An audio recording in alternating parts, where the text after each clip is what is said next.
Just want to do an update on the Trans Am. I know it's been a good while since we've done anything as far as videos, but have been working on it. Got a lot of different stuff done. It's mostly been electrical and plumbing.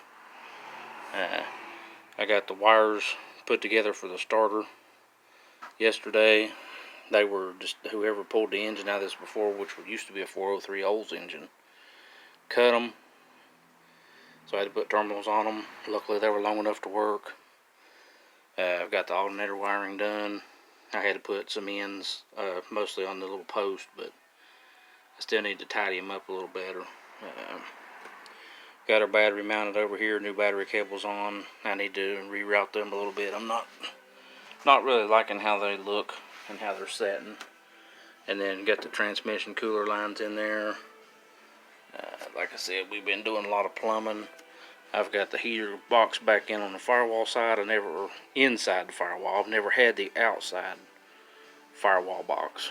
So I'm just going to get one of the non-air conditioning types, the AC delete, and leave everything like it is. See, got to still do our heater hoses. Got to tighten up the radiator hoses. Those are not tightened up, but we finally got all the brackets, pulleys, everything bolted up, tightened up, belts on, power steering lines. Got new stock style master here, getting ready to bleed it. This is a proportion valve off the truck. I just think we need to name this thing spare parts or something. That's what we're doing. But I didn't have the bracket mounted like factory, and so I bought one of the cheap eBay brackets to mount it here. It won't work.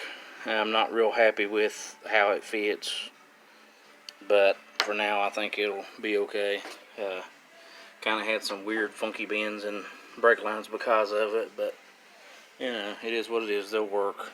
I'll just cut the bracket off and make it fit this. And the only thing as far as brakes we're missing is I need 2 front calipers, because the ones that come off this thing I'm sure are rusted shut and junk. But back here we've got all new brake lines across the back, new flex line. I've got the other side ran all the way up to the front. Everything new inside the drum here, shoes, hardware, wheel cylinders, adjusters hiding down there. And we got some more plumbing here, the vent and return. And speaking of, here is the gas tank. Now, I'm not real happy with how this setup is either. I don't know why they would do this, but this being replacement sending unit, I guess it's an eBay special, maybe, I'm not sure. You've got your main fuel feed and your return on that side, which is not really that bad, except for on the 79 Trans Am, the 403 Olds, the main fuel feed line goes down the driver's side, not the passenger side. This is the passenger side. So I had it ran down that side and decided I'm not going to run it all the way across this tank, so I just took and flipped it to the other side, and now I got 3 lines running up to the passenger side.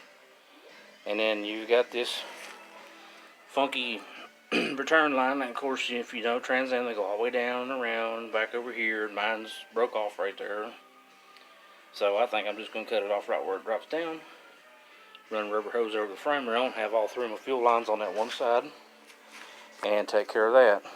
So like I said, we've been doing plumbing and brakes, and then been doing a lot of electrical. Got this stuff put back in, and I'm about running short on this video. It's almost 15 minutes, so I'm going to cut it off here, and I'll bring you back for another update on the inside.